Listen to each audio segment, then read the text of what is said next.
Assalamu alaikum my dear viewers, welcome back to my channel Tasty Enjoyable Homemaker. இன்றைக்கி நீங்கள் பார்க்க போகிறது ஒரு குக்கிங் vlog தான் நீங்கள் பார்க்க போகிறீங்க. அதுவும் நார்மல் குக்கிங் கிடையாது. கெஸ்ட்டுக்கு கிட்டத்தட்ட 10 மெம்பர்ஸ்க்கு நான் சமைக்கணும். ஸோ 10 மெம்பர்ஸ் கெஸ்ட்டில் எங்கள் ஃபேமிலியோடு சேர்த்து ஒரு 12 மெம்பர்ஸ் இருக்கும். ஸோ 12 மெம்பர்ஸ்க்கு நாங்கள் சமைக்கிறோம். ஸோ கெஸ்ட்டு வரத்துக்கு முன்னாடி நான் குக் பண்ணி முடிக்கணும். அதுக்கப்புறம் வீடெல்லாம் க்ளீன் பண்ணணும். ஸோ ரெண்டுமே நான் எப்படி செய்ய போகிறேன் அப்படின்றது தான் இன்றைக்கி என்னோடய டாஸ்க்கு. ஸோ நான் நார்மலாக சமைப்பேன். பட் எங்கள் வீடுனா நான் லேட்டாக கூட சமைப்பேன். 3 o'clock 3:30 அந்த மாதிரி கூட ஆயிரும் நிறைய டைமு. பட் கெஸ்ட்டுக்கு 3 o'clock 3:30 அந்த மாதிரி ஃபுட் கொடுக்க முடியாது. ஸோ கெஸ்ட் 1 o'clockலாம் வந்துடுவாங்க. ஸோ 1 o'clockக்குள்ளே நான் எல்லாத்தையும் சமைச்சும் முடிக்கணும். அதே நேரத்தில் நான் வீடையும் க்ளீன் பண்ணோம். ஏன்னா நம்ம சமைச்சாலே வீடு எப்படி ஆயிரும்னு எல்லாருக்கும் சமைக்கிறவங்களுக்கு கண்டிப்பாக தெரியும். ஸோ கிச்சன் எந்த மாதிரி ஆயிரும், ஸோ வீடு எப்படி இருக்கும், அதுவும் ஹாலோடு சேர்த்து கிச்சன் தனியாக இல்லாமல் ஹாலில் தான் நான் நிறைய குக் பண்ணுவேன். ஏன்னா ஹாலில் தான் டேபிள் இருக்கும். ஸோ அந்த டேபிளில் உட்காந்து தான் நான் நிறைய ப்ரிப்ரேஷன் ஒர்க்லாம் நான் பண்ணுவேன். ஸோ க்ளீன் பண்ணிடணும். ஸோ எப்படி நான் இதை பண்ணுறேன் அப்படின்றத உங்கள் கூட ஷேர் பண்ணுறேன். ஸோ நீங்களும் யாருக்காச்சும் கெஸ்ட்டுக்கு ட்ரீட் கொடுக்கணும் அப்படின்னா உங்களுக்கும் அது ஒரு ஹெல்ப்ஃபுல்லாக இருக்கும்னு நான் நினைக்கிறேன். ஸோ எப்பவுமே நம்ம அந்த மாதிரி ஒருத்தவங்களுக்கு கூப்பிட்டு அது கொடுக்கும்போது நமக்கும் ஒரு ஹாப்பியாக இருக்கும், வரவங்களுக்கும் அது ஒரு ஹாப்பியாக இருக்கும். நான் குக்கிங் பண்ணிடணும். எப்படியாச்சும் 1 o'clockல குக்கிங்கும் பண்ணணும், அதே நேரத்தில் க்ளீனிங்கும் பண்ணணும். அவுட் சைட் ஃபுட் கூட வாங்கி கொடுத்தா நம்ம வீடு ரொம்ப நீட்டாக இருக்கும். பட் அவுட் சைட் ஃபுட் எனக்கு வாங்கி கொடுக்குறதுல எனக்கு பர்சனலாக எனக்கு விருப்பம் கிடையாது. என்னோடய ஹஸ்பண்ட்க்கு கூட அது கிடையாது. ஸோ அதனால தான் முடிஞ்ச அளவுக்கு நம்ம, ஏன்னா எல்லாராலையும் அவுட் சைட் ஃபுட் இந்த காலத்தில் வாங்க முடியும். எனக்கே நான்லாம் சின்ன பிள்ளையாக இருக்கும்போது எனக்கு அவுட் சைட் ஃபுட்னால் ரொம்ப பிடிக்கும். ஆனால் இப்போ எனக்கு அவுட் சைட் ஃபுட் அவ்வளோ பிடிக்கிறது கிடையாது. ஏன்னா இப்போ நம்ம அம்மா மாதிரிலாம் அவ்வளோ எஃபர்ட் எடுத்து நானே கூட அவ்வளோவா சமைச்சதில்லை. எங்கள் அம்மாலாம் ஒரு நாள் கூட லீவ் எடுத்ததில்லை. சமைக்கிறதுலாம் அவங்க எவ்ரிடே அவங்க சமைச்சிருக்காங்க. ஸோ எப்போவாச்சும் பிரேக்ஃபாஸ்ட் மட்டும்தான் நாங்கள் வெளியில் வாங்குவோம். அது கூட ரொம்ப ரேரு. மோஸ்ட்லி 30 நாளும் அவங்க வீட்டில் தான் சமைப்பாங்க. அந்த அளவுக்குலாம் நானும் கிடையாது. நானும் நிறைய டைம் அவுட் சைட் ஃபுட்டு வாங்குகிறோம். ஸோ அவுட் சைட் ஃபுட்டு வாங்கி அது போர் அடிச்சிருச்சு. எனக்கு வீட்டு ஃபுட்டு தான் எனக்கு பிடிச்சிருக்கு. ஸோ கெஸ்ட்டுக்கும் அவங்களுக்கும் வீட்டு ஃபுட்டு தான் கொடுக்கணும் அப்படின்றது தான் என்னோடய ஆசை. ஸோ அவங்களுக்கு வீட்டு ஃபுட்டு கொடுத்தா, ஏன்னா அவங்களாலேயும் காசு கொடுத்து வெளியில் போய் வாங்கிக்க முடியும் இல்லையா ரெஸ்டாரண்ட்டில். ஸோ கெஸ்ட்டு வீட்டுக்கு வராங்கன்னா நான் வீட்லேயே சமைச்சு வீட்லேயே கொடுக்கணுன்றது தான் என்னோடய ஆசை. என் ஹஸ்பண்டோட ஆசையும் அதுதான். ஸோ அதனால தான் சரி நாங்கள் 2 பேருமே, என் ஹஸ்பண்ட் அவர் வீட்டில் தான் சமைக்கிறோம் சொல்லிவிட்டு அவர் போய் யூடியூப்பில் ஃபோன் பார்த்துட்டு இருக்க மாட்டார். அவரும் எனக்கு நிறைய ஹெல்ப் பண்ணுவாங்க. என்னோடய ஹஸ்பண்டு அவர் ஹெல்ப் பண்ணுறதுனால தான் என்னாலையும் எல்லாமே முடியுது. ஸோ இப்போ நான் சமைக்கிறேன், என்னெல்லாம் பண்ணுறேன், நான் இதெல்லாம் எல்லாமே 1 o'clockக்குள்ளே நான் முடிச்சிடுவேனா அதுதான் என்னோடய டாஸ்க்கு. எனக்கே பயமாக இருக்குது. மோஸ்ட்லி வீட்டிலலாம் நிறைய பிரியாணி அப்போலாம் வீட்டில் சமைப்பேன். 3 o'clock 2:30க்கு மேலே ஆயிரும். அதுவும் வீடெல்லாம் க்ளீனாக கூட இருக்காது. சமைச்சு முடிச்சுட்டு அப்படியே டயர்டாயிரும். பட் கெஸ்ட்டு வராங்கனால சமைக்கவும் செய்யணும், வீடையும் நீட் பண்ணும். ஸோ ரெண்டுமே என்னால் முடியுதா அப்படின்றத இன்ஷால்லா முடியும்னு நம்பிக்கை இருக்குது. ஸோ ஆக்சுவலி முடிஞ்சிருக்கு. இதுக்கு முன்னாடிலாம் நான் நிறையா அந்த மாதிரி பண்ணியிருக்கேன். ஸோ இந்த வாட்டியும் முடியும்னு எனக்கு நம்பிக்கை இருக்குது. வாங்க வீடியோக்குள்ளே போகலாம். குக்கிங் நான் பார்த்துக்கிறேன், க்ளீனிங் நீங்கள் பார்த்துக்கோங்கன்னு என்னோடய ஹஸ்பண்ட்டை சொல்லிட்டேன். ஸோ வெங்காயம்லாம் நைட்டே நானும் என்னோடய ஹஸ்பண்டும் சேர்த்து உரிச்சு வச்சிட்டோம். பட் இஞ்சி பூண்டு பேஸ்ட்டு, புதினா, கொத்தமல்லி அதெல்லாம் எல்லாமே நான் நைட்டே உட்காந்து எல்லாமே நான் முடிச்சிட்டேன். இந்த வேலைலாம் நான் தான் செஞ்சேன். என்னோடய ஹஸ்பண்ட் கிட்ட கேட்கல. ஏன்னா அவருக்கு இதெல்லாம் கொஞ்சம் அவருக்கு பிடிக்காது, போரிங்கான வேலை. ஸோ அதெல்லாம் அவருக்கு நான் கொடுக்கல. ஸோ அவர் இந்த மாதிரி ஒர்க் நான் கொடுக்க மாட்டேன். அவருக்கு பிடிக்காத ஒர்க் நான் கொடுக்க மாட்டேன். ஸோ அதனால் இதெல்லாம் நானே பண்ணிட்டேன். அவருக்கு என்ன ஒர்க்னா, அவருக்கு இன்ட்ரெஸ்டிங்காக இருக்கோ அந்த ஒர்க் நீங்கள் பண்ணுங்கன்னு சொன்னேன். அவருக்கு வந்து அந்த ஆனியன்ஸ்லாம் உரிச்சு தரேன்னு சொன்னாங்க. சரி, ஆனியன்ஸ்லாம் அவர் வந்து நைட்டே நானும் சேர்ந்து தான் உரித்தேன். 2 பேரும் சேர்ந்து உரித்தோம். இதெல்லாம் நானே ஒண்டியாக இதெல்லாம் பண்ணிடுவேன். இஞ்சி பூண்டு பேஸ்ட்டும் வந்து அரைச்சி வச்சுட்டேன்.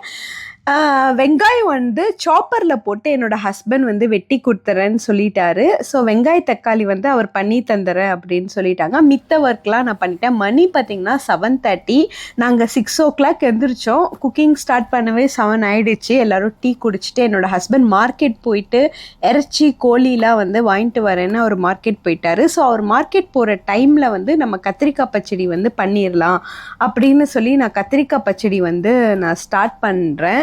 ஏன்னா இந்த டிஷ் பிரியாணிக்கு வந்து பெரும்பாலும் வந்து இப்போ ஊர் சைடு, அதாவது இந்தியாவில் வந்து வில்லேஜ் சைடு, திருச்சி, தஞ்சாவூர், அந்த மாதிரி டவுன் சைட்லலாம் வந்து தால்ச்சா பண்ணுவாங்க, கத்திரிக்காய் பச்சடி பண்ண மாட்டாங்க. சென்னை சைட்லலாம் வந்து கத்திரிக்காய் பச்சடி பண்ணுவாங்க பிரியாணிக்கு. ஸோ நான் வந்து விவரம் தெரிஞ்சதுலேருந்து சென்னையில் தான் நாங்கள் வளர்ந்தோம். ஸோ வந்து கடைங்கள்லாம் வந்து பிரியாணி கத்திரிக்காய் பச்சடி அப்படி தான் கொடுப்பாங்க. ஸோ எங்கள் வீட்லேயும் எங்கள் அம்மா பிரியாணிக்கு வந்து கத்திரிக்காய் பச்சடி தான் செய்வாங்க. ஸோ அதனால் எனக்கும் அந்த பழக்கம் தான். ஸோ அதனால் நான் பிரியாணிக்கு வந்து கத்திரிக்காய் பச்சடி தான் வந்து நான் சைட் டிஷ்ஷாக வந்து செய்கிறேன். இது வந்து சென்னை ஸ்டைலில் வந்து நான் வந்து செய்கிறேன். ஸோ கத்திரிக்காய் பச்சடி வந்து ஃபஸ்ட்டு பண்ணி முடிச்சுட்டா அது ஒரு டிஷ் வந்து முடித்த மாதிரி ஆயிரும் இல்லையா? ஸோ அதனால் வந்து ஃபஸ்ட்டு, ஏன்னா வந்து பிரியாணி வந்து கொஞ்சம் லாஸ்ட்டாக பண்ணால் சோறு வந்து சூடாக இருக்கும். ஸோ கெஸ்ட்டுக்கு வந்து சுட சுட சோறு சாப்பிட்ற மாதிரி இருக்கும் இல்லையா? ஸோ அதனால் வந்து ஃபஸ்ட்டு சைட் டிஷ்ஷஸ்லாம் முடிச்சுட்டு பிரியாணி வந்து ஸ்டார்ட் பண்ணலாம். ஆனாலும் பயமாக தான் இருந்துச்சு. ஸோ எப்படியாச்சும் வந்து முடிச்சிடுறோம் அப்படின்னு தான் நான் இருந்தேன். பார்த்திங்கன்னா கத்திரிக்காய் பச்சடி வந்து ஓரளவுக்கு வந்து ஆல்மோஸ்ட் வந்து முடிஞ்சிருச்சு மோஸ்ட்லி வந்து. ஸோ என்னால் வந்து ரொம்பலாம் டீட்டெயில்டாக வந்து வீடியோஸ் எடுக்க முடியல. ஏன்னா வந்து கெஸ்ட்டு வந்துடுவாங்க இல்லையா? வீடியோஸ் எடுத்துகிட்டே வந்து நம்ம பண்ணும்போது இன்னும் வந்து டிலே ஆகும். ஸோ அதனால தான் என்னால் முடிஞ்ச அளவுக்கு நான் வீடியோஸ் வந்து இந்த வீடியோவில் வந்து நான் கொடுத்துருக்கேன். ஸோ நான் எப்படிலாம் அடுத்து வந்து ஒரு இனிப்பு பண்ணணும். ஸோ பொண்ணு மாப்பிள்ளைனால எப்போவுமே வந்து ஒரு ஸ்வீட்டும் ஏதாச்சும் வைக்கணும் இல்லையா? அதனால நம்ம ஒரு ஸ்வீட் வந்து பண்ணி வைக்கலாம் அப்படின்னு சொல்லி பிரெட் பாயாசம், ஃபஸ்ட்டு பிரெட் அல்வா பண்ணலான்னு நினச்சேன். அப்புறமா பாயாசம் பண்ணால் பார்க்குறதுக்கு வந்து ஒரு லுக்கு வந்து நல்லாயிருக்கும் அப்படின்னு சொல்லி நான் பிரெட் பாயாசம் மாதிரி பண்ணிட்டேன். இப்போ பார்த்திங்கன்னா முட்டையை வேவு போட்டுட்டேன். இறைச்சியையும் வந்து ப்ரெஷர் குக்கரில் வேவு போட்டாச்சு. 30 minutes வெந்துட்டுருக்கோம். அதுக்குள்ளே என்னோடய ஹஸ்பண்ட் இந்த கோழி இருக்கு இல்லையா? ஸோ நான் கோழி வந்து கழுவிட்டு அதை மேரினேட் பண்ணி வச்சிடலாம். ஸோ அடுப்பில் வந்து இறைச்சி வேவுற டைமில் வந்து நம்ம இதை பண்ணிடலான்னு சொல்லி நான் சிக்கன் வந்து 2 கோழி வந்து வாங்கிட்டு வந்தாங்க. ஸோ நான் 2 கோழியும் வந்து மேரினேட் பண்ணி நான் வந்து வச்சுருக்கிறேன். ஸோ கோழி வந்து இதெல்லாம் பார்த்திங்கன்னா என்னோடய ஹஸ்பண்ட் வந்து ஆனியன் தக்காளி மட்டும் அவர் வந்து எனக்கு கட் பண்ணி கொடுத்துட்டாங்க. ஆனியன் வந்து நாங்கள் சாப்பரில் கட் பண்ணிட்டோம், கொஞ்சம் ஈஸியாக இருக்கணும். வீடு பார்த்திங்களா எப்படி இருக்குது? ஸோ விருந்தாளி வரத்துக்குள்ளே வீடியோ நான் வந்து நீட் பண்ணணும். ஸோ எல்லாமே வந்து செஞ்சு முடிக்கணும். மணி பார்த்திங்கன்னா 10 மணி ஆயிடுச்சு. இன்னும் வந்து எனக்கு 3 hours தான் ஹார்ட்லி எனக்கு டைம் இருக்குது. ஸோ இப்போ 10 மணிக்கு தான் நான் ஸ்டார்ட் பண்ணுறோம். பிரியாணி வந்து நாங்கள் ஸ்டார்ட் பண்ணுறோம். 2 டிஷ் முடிச்சிட்டேன். கத்திரிக்காய் பச்சடி முடிச்சாச்சு. அதுக்கப்புறமா பிரெட் பூடிங்கும் முடிச்சாச்சு. பிரியாணி ஒர்க் வந்து இப்போ வந்து ஓடிட்டுருக்கு. ஸோ இப்போ வந்து நம்ம பண்ணும்போது அவங்க கெஸ்ட்டு வரும்போது கரெக்டாக சுட அவங்க வந்து சாப்பிடுவாங்க இல்லையா? ஸோ சுட சாப்பாடு வந்து இருக்கும். அப்புறம் நான் இறைச்சி வேவு போட்ட தண்ணி இருக்கு இல்லையா? இறைச்சி தண்ணி அதுவும் வந்து அந்த இதில் ஊற்றுறேன். ஏன்னா இதுதான் வந்து ரொம்ப டேஸ்ட்டு பிரியாணிக்கு. இந்த நம்ம இறைச்சி வேவு போட்ட தண்ணி தான் வந்து, அந்த தண்ணியை நம்ம கரெக்டாக அளந்து ஊற்றிக்கணும். இல்லைனா வந்து நமக்கு தண்ணி கூட போயிடுச்சுன்னா நல்லா இருக்காது. ஸோ அதனால் வந்து எப்பவுமே வந்து இந்த தண்ணி லெவல் தான் வந்து ரொம்ப ரொம்ப ரொம்ப இம்பார்ட்டண்ட்டு பிரியாணிக்கு. ஸோ இந்த இறைச்சி வேவு போட்ட தண்ணியிலே வந்து அதை வந்து ஊற்றியாச்சு. ஸோ இறைச்சி வெந்துருச்சுல, பிரியாணி வந்து ஓரளவுக்கு ஒரு 1/2 hour வந்து பிரியாணியும் வந்து ரெடி ஆயிரும். ஸோ பிரியாணி ரெடி பண்ணிவிட்டு க்ளீனிங் வேறு பண்ணணும். ஸோ க்ளீனிங் வந்து ஹஸ்பண்ட் வந்து நான் பண்ணிகிட்ருக்கேன். அவர் வந்து என்னன்னா வந்து சோஃபா கவர்லாம் வந்து கொஞ்சம் அழுக்காக இருந்தது. ஸோ அது சோஃபா கவரை போய் ட்ரையரில் போட்டுட்டு வரலாம் அப்படி சொல்லி அவருக்கு என்னோடய ஹஸ்பண்ட் வந்து கார் எடுத்துகிட்டு போயிட்டாங்க. ஸோ அதனால் என்னாலையும் ட்ரையரில் போட்டுட்டு போக முடியல. ஏன்னா எங்கள் வீட்டில் ஒரு கார் தான் இருக்கிறதுனால. ஸோ அன்றைக்கி மார்னிங் தான் நான் நைட்டு ஃபுல்லாக அந்த சோஃபாவெல்லாம் வந்து சோஃபா கவரை வந்து மிஷினில் ஊற போட்டு காலையில் வந்து அவர் ட்ரையரில் போட சொன்னேன். ஸோ காலையில் அவர் மார்க்கெட் போயிட்டு வந்தார். அப்புறம் சோஃபா கவர்லாம் ட்ரையரில் போட்டுட்டு வந்தாச்சு. ஸோ ஏன்னா பிள்ளைங்க இருக்க வீடு வந்து அந்த சோஃபா கவர்லாம் கொஞ்சம் அழுக்காயிரும். ஸோ அதனால் வந்து க்ளீன் பண்ணிவிட்டு அவர் ட்ரையரில் போட்டார். நான் குக்கிங் வேலையில் தான் நான் ஃபுல்லாக கான்சென்ட்ரேட் பண்ணிட்டு இருந்தேன். ஸோ பிரியாணி வந்து இந்த சைடு போட்டாச்சு. நான் கோழி இருக்கு இல்லையா, கோழியும் வந்து பொரிச்சிட்டா இப்போ சூடாக இருக்கும் கரெக்டாக. அந்த பிரியாணி பார்த்திங்கன்னா தம் போட்டாச்சு. ஸோ கோழியும் வந்து பொரிக்க ஸ்டார்ட் பண்ணியாச்சு. ஸோ ரெண்டுமே வந்து சுட சுட வந்து கெஸ்ட்டுக்கு கொடுக்கணும் அப்படின்றதான் வந்து என்னோட இது. ஸோ பிரியாணி தான் நான் கொஞ்சம் பயந்துட்டு இருந்தேன். பிரியாணி கொஞ்சம் நல்லா வரணுமே, நல்லா டேஸ்ட்டாக வரணுமே அப்படின்னு தான் இருந்துச்சு. ஏன்னா எனக்கு தண்ணி கிண்ணி கூட ஊற்றிடணும். கம்மியாக ஊற்றினாலும் சோறு வேகாது, கூட ஊற்றினாலும் குழஞ்சிரும். ஸோ வந்து நம்ம பிரியாணி வந்து ஓரளவுக்கு ரைஸ்லாம் நல்லா வெந்திருக்கணும் அப்படின்ற மாதிரி இருந்துச்சு. ஸோ பட் நல்லா ரைஸ் எல்லாம் வெந்து பிரியாணி வந்து ஓரளவுக்கு வந்து டேஸ்ட்டாக இருந்துச்சு, நல்லா இருந்துச்சுன்னு சொன்னாங்க கெஸ்ட்டு. ஸோ அதனால் வந்து நல்லா வந்துச்சு, நல்லா டேஸ்ட்டாக வந்துருச்சு. நான் 1 மந்த்துக்கு அப்புறமா நாங்களே இப்போ தான் வந்து பிரியாணி வந்து சமைக்கிறோம். ஏன்னா வந்து கெஸ்ட்டு வந்தோடனே அப்போ சமைச்சிக்கலான்னு சொல்லி நாங்களே பிரியாணி சாப்பிட்டு 1 மந்த் ஆயிடுச்சு. ஸோ இன்றைக்கி தான் கெஸ்ட்டு வராங்கன்னு நாங்களும் பிரியாணி சாப்பிட போகிறோம். பிரியாணி பார்த்தோன்னே ஒரே ஹாப்பி ஆகிடுச்சுப்பா, இன்றைக்கி சூப்பராக சாப்பிட்லாம்ப்பா அப்படின்ற மாதிரி இருந்துச்சு எனக்கு. ஏன்னா எனக்கு கடையில் வந்து அவ்வளோ பிரியாணி வந்து பிடிக்கல. ஏன்னா மலேசியாவில் வந்து தெரியல, எனக்கு இந்தியாவில் செய்கிற ஸ்டைல் பிரியாணி தான் எனக்கு ரொம்ப பிடிக்கும். ஸோ அதனால் நான் வீட்லேயே அதை செஞ்சு நான் சாப்பிட்றேன். எனக்கும் வீட்டில் செய்கிற பிரியாணி வந்து எனக்கு ரொம்ப பிடிக்கும். ஸோ என் ஹஸ்பண்டுக்கும் வந்து ரொம்ப பிடிக்கும். ரொம்ப நாளாக கேட்டுகிட்டே இருந்தாங்க, பிரியாணி செஞ்சுதான்னு கேட்டுகிட்டே இருந்தாங்க. நானும் வந்து அது ரொம்ப வேலைன்னு சொல்லி நைஸாக சமாளிச்சுட்டே இருந்தேன். சரி கெஸ்ட்டு வராங்க இல்லையா, அவங்க வரும்போது நான் அப்படியே சமைக்கிறேன் அப்படின்னு சொன்னேன். ஸோ அவங்களும் கெஸ்ட்டு வரும்போது நான் அப்படியே வந்து சமைச்சிட்டேன். ஸோ கத்திரிக்காய் பச்சடி அதெல்லாம் வந்து அழகாக நம்ம டெக்கரேஷன் பண்ணணும் இல்லையா, நம்ம வந்து ப்ரெசன்டேஷனும் முக்கியம். ஸோ பார்க்குறதுக்கும் கொஞ்சம் அழகாக இருந்தால் அவங்களுக்கு சாப்பிட்றதுக்கு நல்ல மூடு வரும் இல்லையா.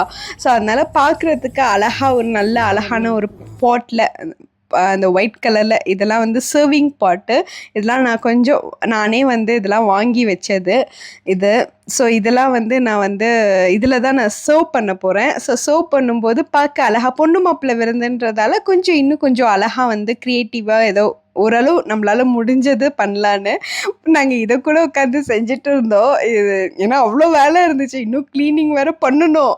ஆனால் க்ளீனிங் பண்ணணும்னு இருந்தது. சரி இதெல்லாம் கொஞ்சம் நம்ம செஞ்சு வச்சலாம். ஆனால் ஓரளவுக்கு க்ளீன் பண்ணிட்டேன். ஹஸ்பண்ட் சொன்னாங்க அப்படியே ஜூஸ் மட்டும்தான் நாங்கள் கடைசியாக கலக்கிறோம். ஜூஸ் கலக்கிறதே மறந்துட்டோம். டக்குன்னு வந்து ஜூஸ் ஞாபகம் வந்துச்சு. சரி சொல்லி டக்குன்னு வந்து ஜூஸ் வந்து என்னோடய ஹஸ்பண்ட் கலக்கிட்டாங்க. இப்படி தான் இருந்துச்சு வீடு. நீங்கள் பார்த்தீங்கன்னாக்கா இந்த மாதிரி இருந்துச்சு வீடு. அவங்க வரத்துக்குள்ளே எல்லாமே நீட் பண்ணணும் அப்படின்னு தானே நமக்கு தோணும். ஸோ இப்படி இந்த வீடை எப்படியாச்சும் நீட் பண்ணிடணுமே, சமைச்சும் முடிக்கணும், அவங்க நீட்டும் பண்ணிடணும் அப்படின்னு இருந்துச்சு. ஹலோ வந்து எப்படியோ ஒரு வழியாக வந்து வீடியோ நாங்கள் க்ளீன் பண்ணிட்டோம், சமைக்க முடித்தோம். சமையல் வேலை வந்து நான் பார்த்துக்கிட்டேன். நான் சமையலும் இதுவும் பார்த்துக்கிறேன், என்னது கிச்சன் க்ளீனிங் நான் பார்த்துக்கிறேன். நீங்கள் வந்து ஹால் மட்டும் க்ளீன் பண்ணுங்கன்னு என்னோடய ஹஸ்பண்ட் கிட்ட சொல்லிட்டேன். ஸோ இதெல்லாம் எப்படியோ ஒரு டீம் ஒர்க்காக நாங்கள் 2 பேரும் சேர்ந்து வந்து இதெல்லாம் வந்து நாங்கள் சமைச்சு முடிச்சிட்டோம். ஸோ நான் வந்து என்னெல்லாம் வந்து நான் சமைச்சேன் அப்படின்றத வந்து உங்களுக்கு நான் சொல்கிறேன். ஸோ இந்த மாதிரி கட் ஃப்ரூட்ஸ் வந்து நம்ம கடையில் வந்து அப்படியே வாங்கிக்கலாம். இது பார்த்தீங்கன்னாக்கா வந்து சிக்கன் வந்து ஃப்ரை பண்ணியிருக்கேன். அந்த கட் ஃப்ரூட்ஸ் வந்து கடையில் கட் பண்ணியே விற்றாங்க. ஸோ அதுதான் வாங்கினேன்.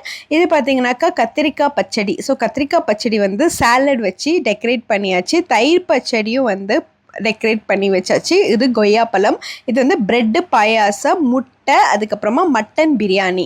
ஸோ இதெல்லாம் வந்து அல்ஹம்துலில்லாஹ் சமைச்சிட்டேன். ஸோ எல்லோரும் நல்லா இருந்ததுன்னாங்க. ப்ரெட் பாயாசம் வந்து ரொம்ப நல்லா இருந்துச்சுன்னு எல்லாருக்கும் ரொம்ப பிடிச்சிருந்துச்சு. நானும் வந்து ப்ரெட் அல்வா செய்யலான்னு நினச்சேன். ஸோ பாயாசம் மாதிரி செஞ்சால் வந்து பார்க்குறதுக்கு வந்து ஒரு அட்ராக்டிவாக இருக்கும்னு சொல்லி செஞ்சேன்.